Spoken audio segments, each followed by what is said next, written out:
Ang babae. Ang mga babae, maganda man o hindi, nirerespeto iyan. Huwag asahan ng pagiging perpekto sa bawat babaeng makikilala mo, maganda man o hindi. Ang babae, hindi dapat minumura yan, dapat minamahal. Ang mga babae, hindi yan ipinanganak at pinalaki ng mga magulang nila para mura-murahin mo lang. You definitely have no right to do that.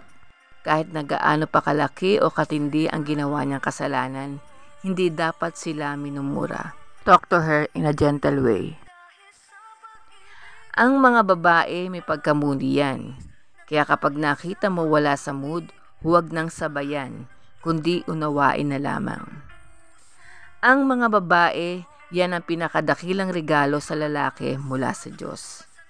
Women deserve all advantages, lalo na sa pag-ibig. Kaya dapat mahalin at ingatan ang mga babae.